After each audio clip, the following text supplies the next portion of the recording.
Hmm. I spent 40 years building a life I thought was solid. A good business, a house with a yard big enough for a dog, and one daughter who made every single day of it worthwhile.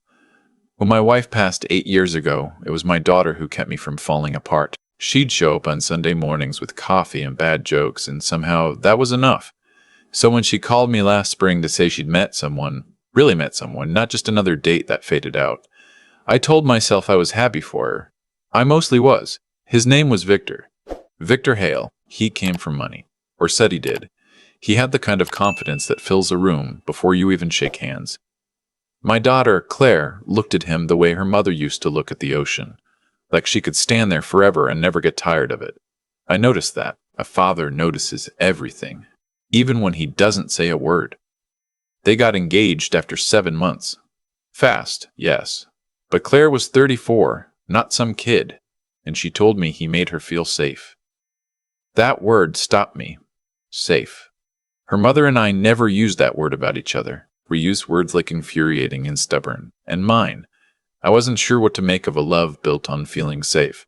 Still, I kept my mouth shut. I took the man to dinner. I asked him questions. He answered smoothly. Every time. Too smoothly, maybe. But I filed that away and said nothing. The engagement party was held at a restaurant in the old quarter of town, one of those places with exposed brick and candles on every table. Claire wore her mother's pearl earrings. I watched her across the room laughing with Victor's sister, and I felt something loosen in my chest. Maybe I'd been wrong to worry. Maybe this was simply what happiness looked like when it arrived for someone else. Victor stepped outside to take a call. His phone had been buzzing all evening, which I noticed, but again said nothing about. Claire was distracted with guests. I was standing near the window with a glass of water, watching the street through the glass, when a woman at the next table leaned toward me. She was maybe 75. Small, gray hair pinned up. She had the look of someone who had once been very precise about everything, the way she sat, the way her hands were folded. She spoke quietly, without looking at me directly. "You're the father," she said. It wasn't a question. I said I was. She slid a folded cocktail napkin across the table with 2 fingers. "Read this when you're alone, not here." I looked at her. She had already turned away, back to her soup, as if nothing had passed between us. I stood there for a moment, napkin in my fist. Claire caught my eye from across the room and gave me a small wave. I smiled back. Victor came to the front door, phone gone, smiling his smooth smile, and kissed my daughter on the cheek. I went to the restroom. I locked the door. I opened the napkin. It said, "His last wife didn't leave. She disappeared. Ask about Renata Bloom. Portland 2019. I read it twice.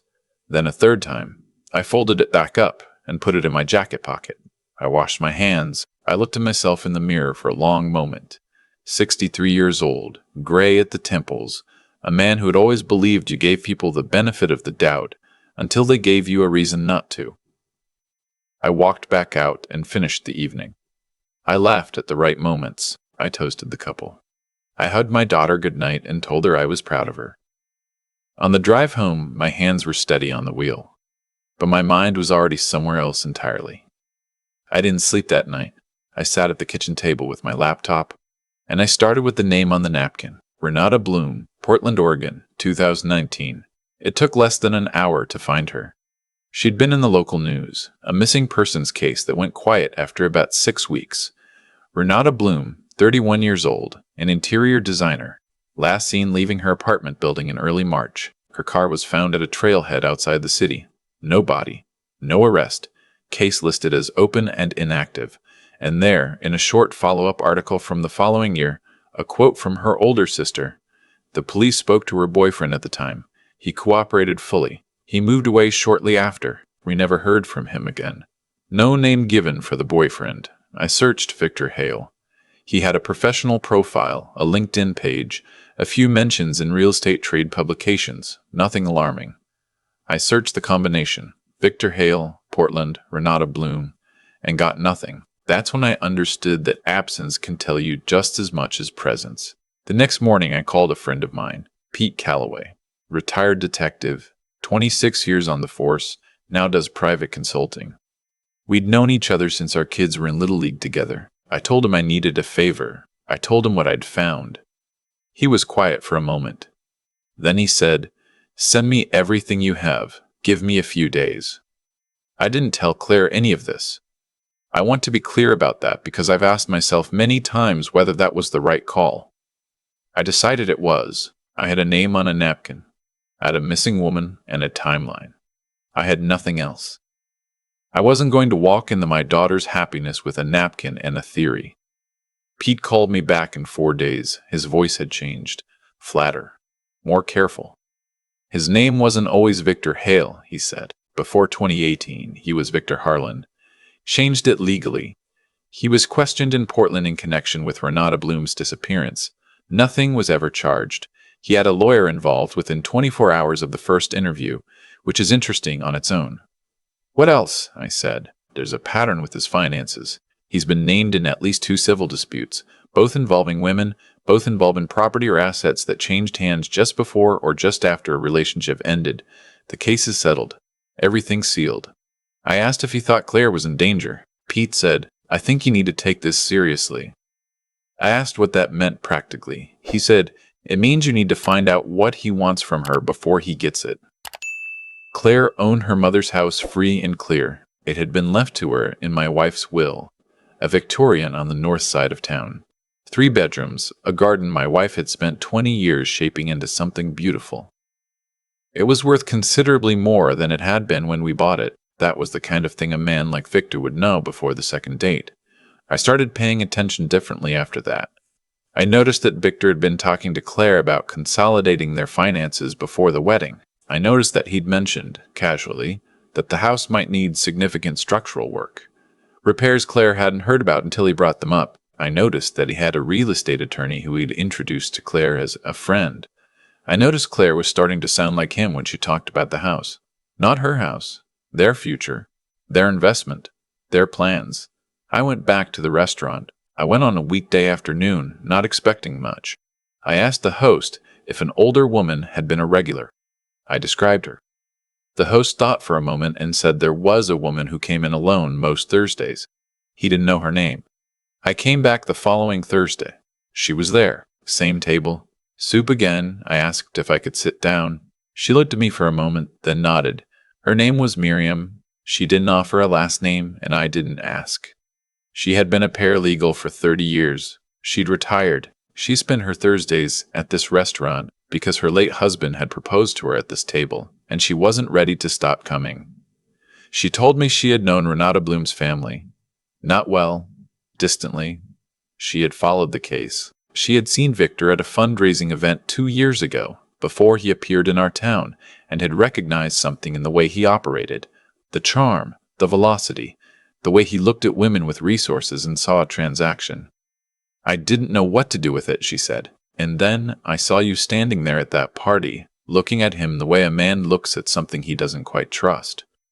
I asked her if she would be willing to talk to my friend Pete. She said she would need to think about it. I gave her Pete's number and my own. I thanked her. She waved me off like it was nothing and went back to her soup. 3 days later, Pete called and said Miriam had reached out. He also said he'd found something else. Victor had filed paperwork. Preliminary paperwork, the kind that precedes a formal request, to be added to the deed of Claire's house. Not after the wedding. Already, he'd had the documents drawn up quietly, using the friend attorney, and Claire had apparently initialed something she described to Pete as routine financial planning paperwork. I sat down when he told me that. I had to sit down. I called Claire that evening. I asked if I could come over. She heard something in my voice and said yes immediately. I sat across from her at the kitchen table, her mother's kitchen table, the one with the paint chip on the left corner from when Claire was 7, and threw a toy across the room, and I told her everything. The napkin, Miriam, Pete, the name change, Renata Bloom, the paperwork. She didn't speak for a long time. Then she said, "How long have you known?" I told her. "Almost 3 weeks." She asked why I'd waited. I said, "Because I needed more than a feeling. I needed to give you something real."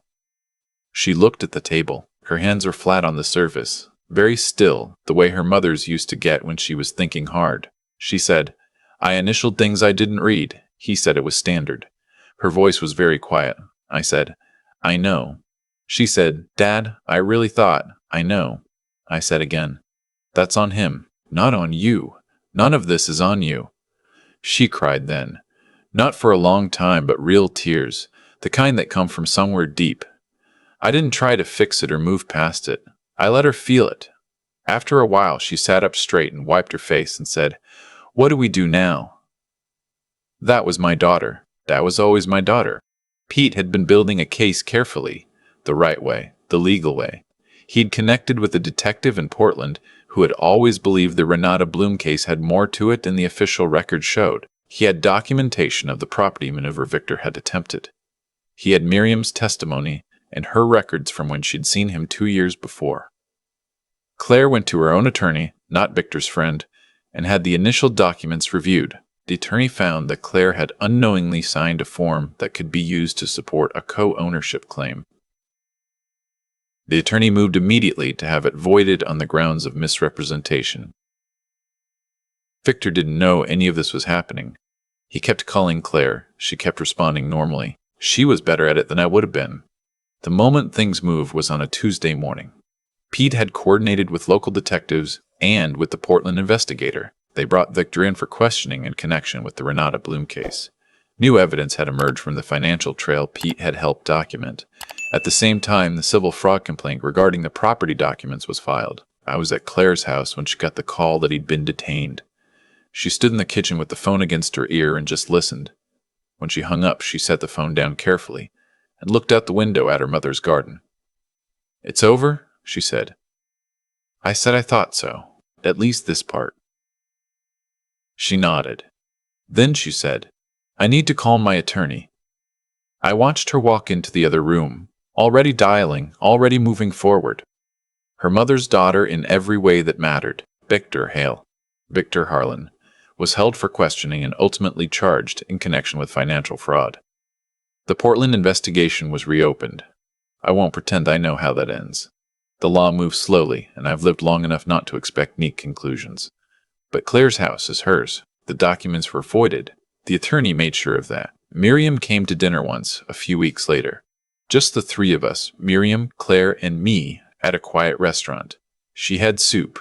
Claire had wine. I watched these two women, one I'd loved her whole life and one I'd known barely 2 months, talk to each other like they'd been acquainted for years.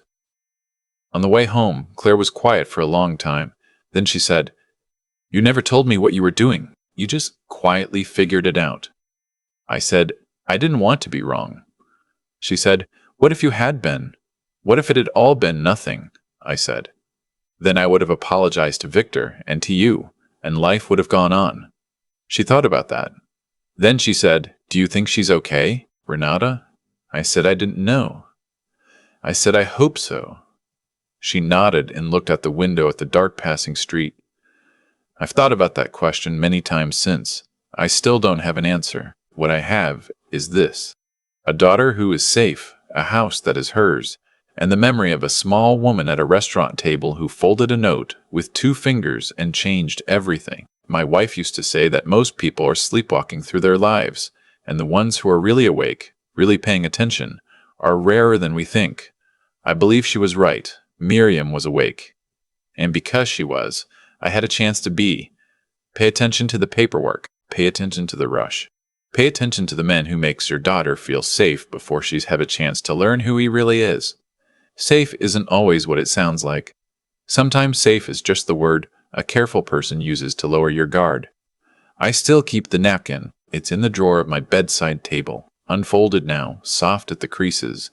I look at it sometimes when I can't sleep. It reminds me that strangers can be generous in ways you never expected. It reminds me that love for a child doesn't get quieter as they get older. It just gets more patient, more watchful, more willing to wait for the right moment to say what needs to be said. And it reminds me that 63 is not too old to still be useful to the people who matter most to you. I've been turning this whole thing over in my mind for months now, not obsessively. Just the way you turn a stone over in your hand when you're walking, and something about the weight of it surprises you. What strikes me most isn't Victor. Men like Victor exist, and they always will. What strikes me is the chain of choices that had to happen. Every single one of them, for Claire to still have her mother's house, her name on that deed, her life intact. Miriam had to be awake enough to recognize something most people would have dismissed as none of their business. I had to be willing to act on a napkin from a stranger instead of talking myself out of it. Pete had to take my call seriously. Claire had to trust me when I came to her with something that must have felt like the floor dropping out from under her. Take any one of those things away and the outcome is different. That's what I mean when I say cause and effect is the only honest religion I know. Not fate, not luck, just what you do and what follows from it. Victor spent years making careful, calculated choices, choosing women with assets, choosing the right paperwork, choosing lawyers who knew how to seal things quietly. And for a while it worked, because the people around him weren't paying attention, or weren't willing to pay the cost of paying attention. Miriam paid that cost. She sat alone at a restaurant table every Thursday carrying something she didn't know what to do with, and then one evening she looked across the room and decided to do something. That decision, that one small act of moral courage from a 75-year-old woman with a folded napkin, is what unraveled everything Victor had built. I think about that when people tell me they don't want to get involved. I understand the impulse. Getting involved is uncomfortable. It costs you something: time, peace of mind, the ease of looking away. But Miriam's involvement cost Victor his scheme and gave Claire her future back. That's not a small thing. That's the whole thing. What I want to say to Claire, and what I think she already knows, is that intelligence without courage is just a sharper way of fooling yourself. She's a smart woman. She noticed things about Victor that didn't sit right. She felt the rush, the velocity of it all, but she overrode those instincts because she wanted the thing he was offering to be real. That's not weakness, that's human. The lesson isn't trust no one. The lesson is, when something in you keeps pulling at a loose thread, don't smooth it back down. Pull it. And for me, the lesson is patience. Not passive patience. Active patience. The kind where you gather and wait and build something solid before you move. I could have confronted Victor the night of the party. I could have gone to Claire with a napkin and a feeling and watched her defend him and lose me in the process. Instead, I waited until I had something real to give her.